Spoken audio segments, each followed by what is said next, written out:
Situation report. Tower access authentication key acquired. My flower! How did I get the key?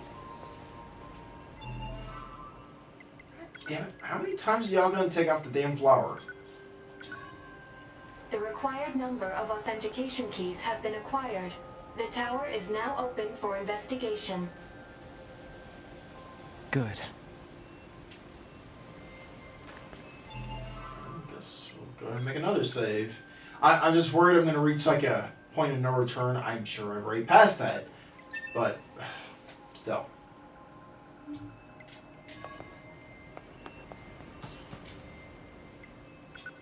So, resistance can't be the closest.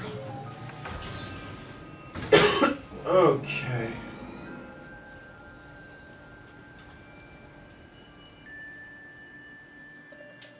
Oy.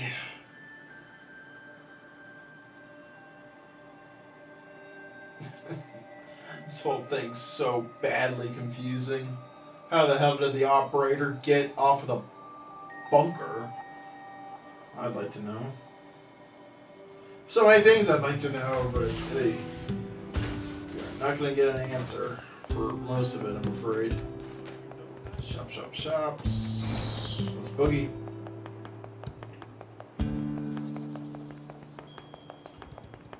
Oh.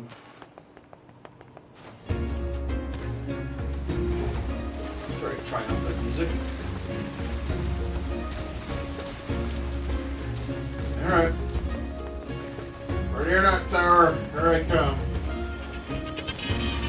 Fuck you, Emil! Come on now.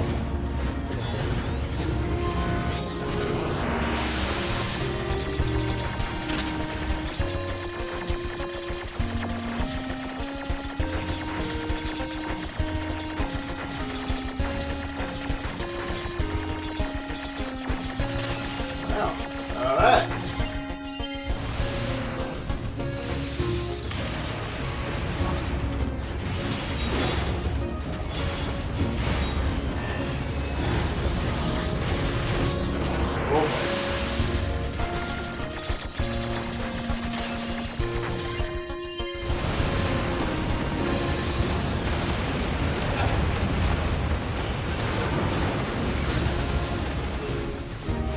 Sure what your plan was, sir, but good night.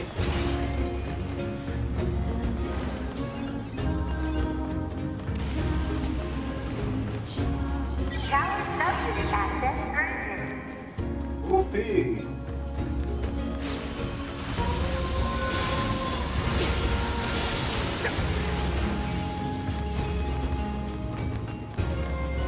Tower subunit access granted. Oh, hot damn. Tower subunit access granted. I'm so excited. Let me tell you. I am, really I am. I'm just worried like hell what's waiting for us.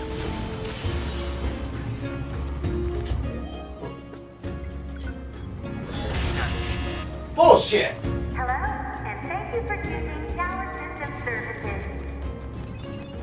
We apologize for the inconvenience, Need a hack? but locks on each sub-unit Yep. must be deactivated before accessing the main tower. Of course. Have a great day. Shut up! What in the hell?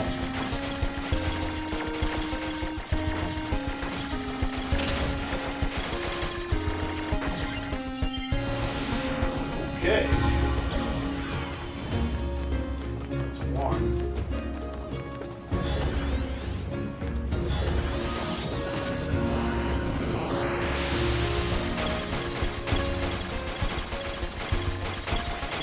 That's that. Oh, it's even easier. Two. Bring on number three.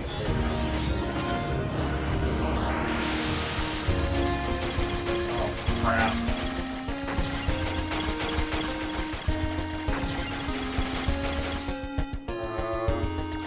There we go.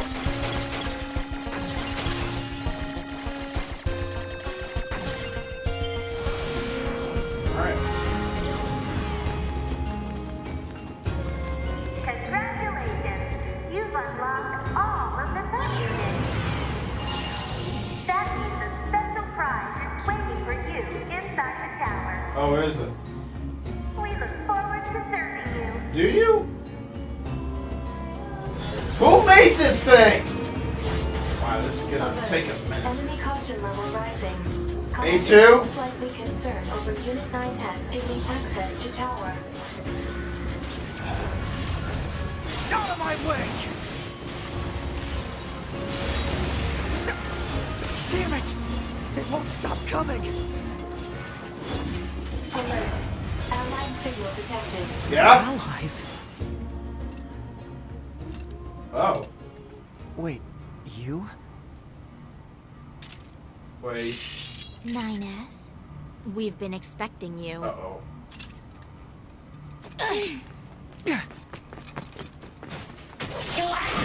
Help The me. two of us will take things from here. You need to open the door to the tower. Okay. Devola? Popola? What are you doing here?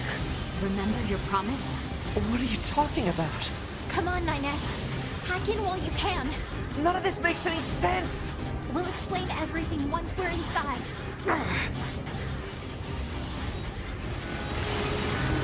Damn, they can kick some ass. That music, though. Please don't die. I'm more than halfway. Please don't die.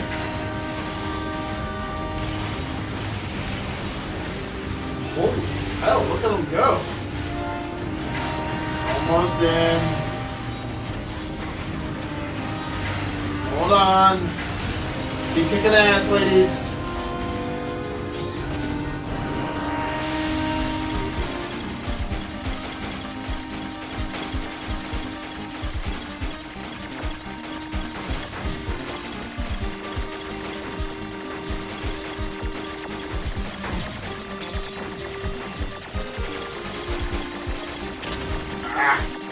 No! Bastard!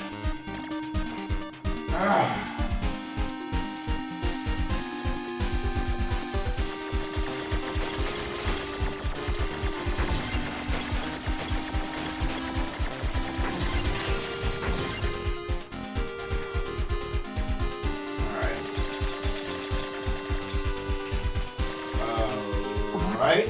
This barrier. Analysis. It is part of a closed defensive system. Well, how do I break it down?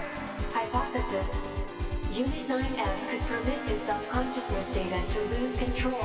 The resulting energy surge has an acceptable probability of temporarily paralyzing the barrier. That's almost as bad as not going in at all! Okay. Ah! What happened? It's the barrier. Popola! No, don't! You can't do anything! The wall's got a self-closing Enough! algorithm! Devola and I, we have to atone for our sins no matter what! But if you do that, your circuits will... Devola!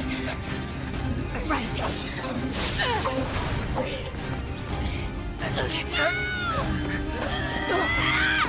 Devola! I hope you don't regret this.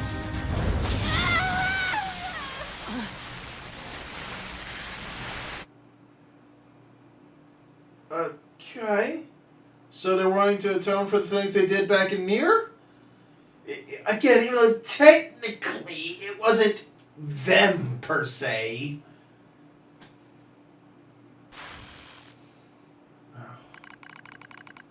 Or data records discovered for units Devola and Popola.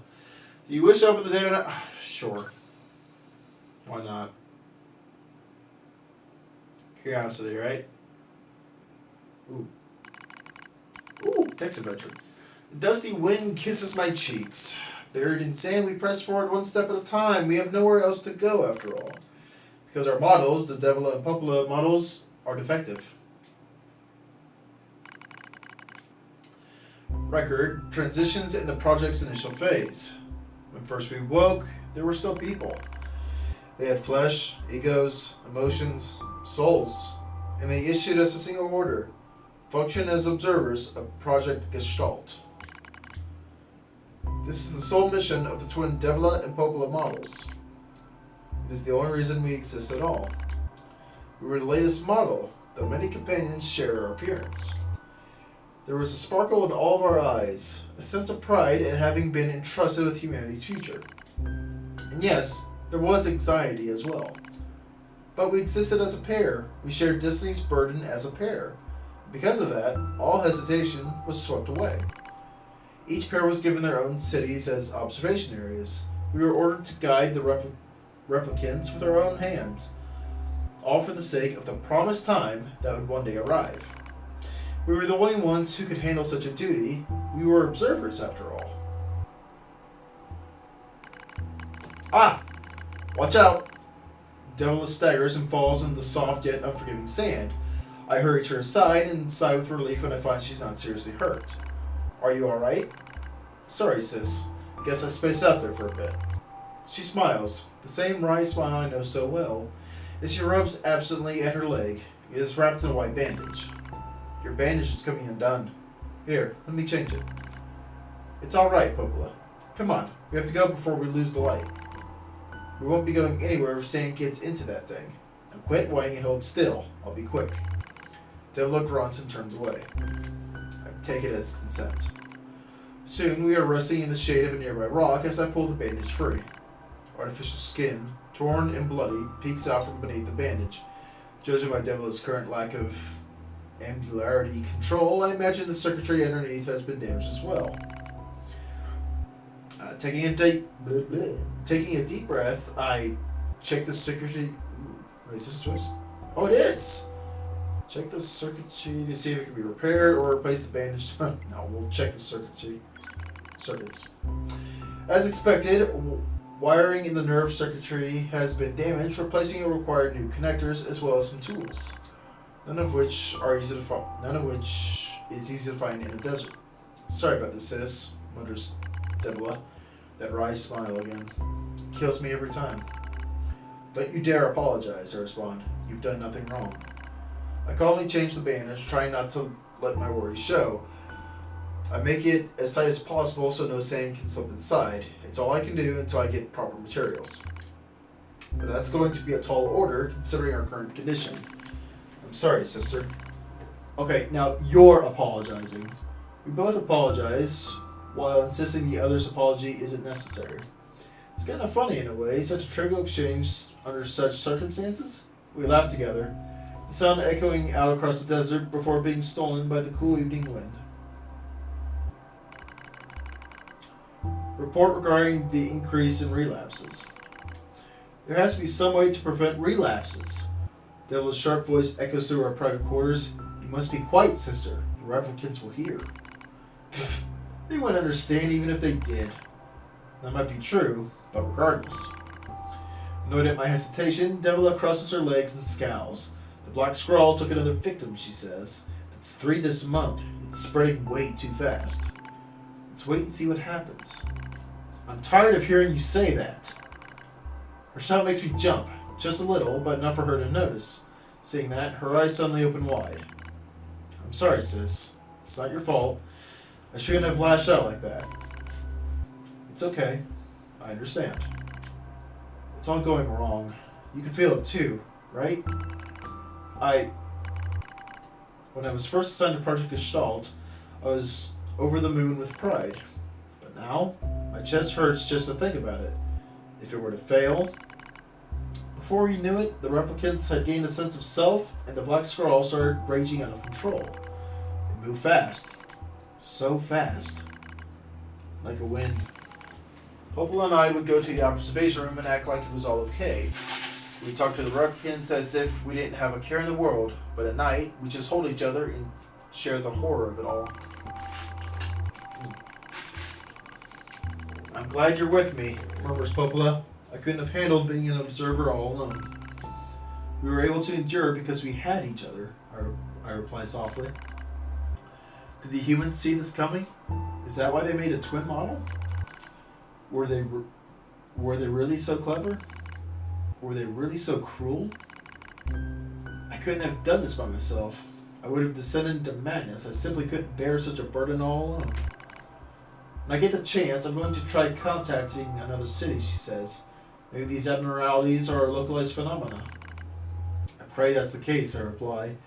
Even if we're of no use ourselves, things will still work out if the other observers can pull through. Don't worry, it's going to be okay. But it wasn't okay. Nothing was okay. All thanks to a pair of Devola and Popola models from another town.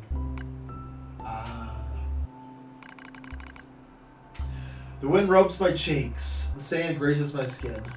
It's growing cold out here. We walk with renewed purpose, hoping to make up for lost time.